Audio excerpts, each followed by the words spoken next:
Goeiedag, baie welkom. Ons is op 'n reis om te verken wat beteken dit om 'n lewe van betekenis en hoop te leef.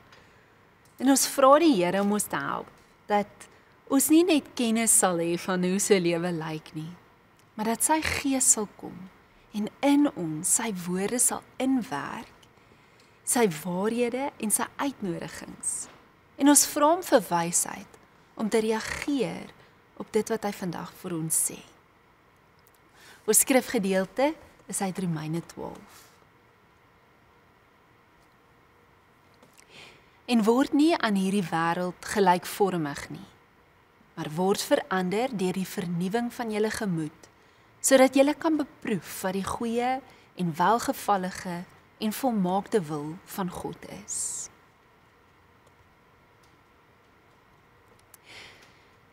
Paulus gee vir ons die doel van vernuwing waarvan hy praat hier in Romeine 12. En hy sê, dit is sodat ons kan beproef wat God se wil in ons lewe is. Nou, dit is dalk belangrik om te sê, beproef beteken om te toets, te onderskei, te kyk of iets reg is. Dis soos wanneer jy goud toets om seker te maak dis suiwer. So toets ons besluite en begeertes om te sien of dit uit God se hart uitkom. Dit beteken, God se wil is nie altyd klaar uitgeskryf soos 'n instruksieboek nie. Dis eerder 'n pad in verhouding waar jy leer om te luister, te kyk en saam met hom onderskei. Nou, hoe onderskei ek in my lewe? Ons kan aan onderskeiding dink as om na twee landskappe te kyk, die uiterlike en die innerlike. Die uiterlike landskap is wat rondom jou gebeur. Mense, geleenthede, uitdagings, die nood in die wêreld. En God praat dikwels deur dit met ons en kom na ons lewe toe in dit wat ons sien en wat ons beleef. Jy kyk na jou gesin of jou werk, jou gemeenskap en jy vra, Here, wat roer u hart hier? Waar nooi u my in? En dan die innerlike landskap is dit wat binne jou gebeur.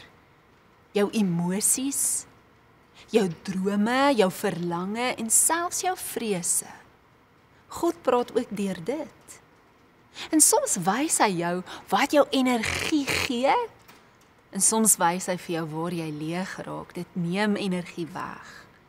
En hy herinner jou, hierdie bewegings in jou binneste is deel van hoe ek jou gemaak het.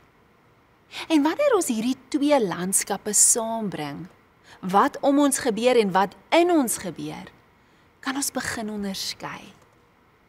Dis nie altyd maklik nie, maar God lei ons so, nie net deur buiteomstandighede nie, en nie net deur innerlike gevoelens nie, maar deur die twee saam. 'n Voorbeeld. Jy wonder of jy 'n nuwe geleentheid by die werk moet vat. Jy kyk na die uiterlike. Is daar 'n behoefte wat ek kan vul? Is dit 'n oop deur? En dan kyk jy na die innerlike. Maar bring dit lewe in my of steel dit my vreugde? En jy vra dit saam met die Here. Jy vra, Here, help my om te sien wat u wil is. Nie net wat maklik is nie, maar wat my nader aan u bring en hoe u my vorm. Onthou, dis nie net wat ek doen nie, dis gaan oor wie is ek besig om te word. Nou, Paulus sê, laat julle gemoed vernuwe. Dit beteken, ons moet ritmes en praktyke hê wat ons help om te luister, om te onderskei. En hier is ook 3 eenvoudige stappe om dit in te oefen. Eerstens, skep stilte. Neem elke dag 'n paar minute om net stil te word voor die Here. Skakel die geraas af, sit af die foon. En in daardie oomblik sê net, Here, ek wil hoor wat u sê. Stilte is die grond waar onderskeiding groei. Dan, tweedens, skryf jou landskappe neer. Hou 'n joernaal waarin jy elke dag 2 vrae beantwoord. Wat het om my gebeur vandag, die uiterlike landskap? En wat het binne my gebeur, die innerlike landskap? Wanneer jy dit oor tyd lees, gaan jy dalk patrone raak sien. Waar jy God se beweging ervaar, waar jy sy stem hoor, waar hy jou wil vorm. En dan derdens, toets dit wat jy beleef en raak sien saam met ander. Onderskeiding is nie 'n solo aktiwiteit nie. God praat dikwels deur die liggaam van Christus. So deel jou vrae en jou gewaarwordinge met 'n geestelike vriend, of in jou lewensgroep, jou selgroep, of met 'n mentor. Hulle kan jou help hoor wat jy self miskien mis. Hier is 'n geleentheid vir jou, om dalk het jy nie so iemand in jou lewe nie, na ons uit te reik. Ons het geestelike begeleiers, vriende op die reis saam, wat graag saam met jou pad sal wil stap, om te luister na jou lewe, die grootsheid van jou lewe. Te luister, waar is die Here moontlik nou besig om 'n uitnodiging te maak, om 'n skuif te maak, of dalk net vir jou te sê, wag 'n bietjie. Jy hoef nie hierdie reis alleen te doen nie. As jy meer inligting oor 'n geestelike begeleidingsgesprek wil hê, is jy so welkom om na ons uit te reik. As jy net inligting daaroor wil hê, om te hoor waaroor gaan dit, wat kan jy verwag? Kontak ons gerus met die besonderhede wat aan die einde van die oordeenking op jou skerm kom.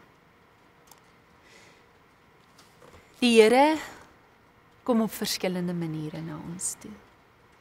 En mag jy vandag ervaar, soos jy in uiterlike omstandighede ingaan, geleenthede oor jou pad kom, besluite wat jy moet maak, mag jy ook bewus word van dit wat binne in jou gebeur.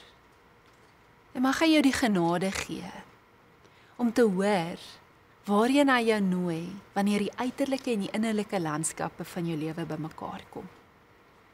Kom ons bid saam. Here, dankie dat U Gees ons lei, dat U met ons praat. Help ons om te luister vir U stem, U wat ons nooit los nie, U wat 'n hoopvolle toekoms vir ons drome beplan. Help ons om stil te raak, Here, en bewus te wees van dit wat in ons innerlike wêreld gebeur. Maar dat ons ook dit wat in ons uiterlike wêreld na vore kom met U deel. En mag ons so ons besluite neem.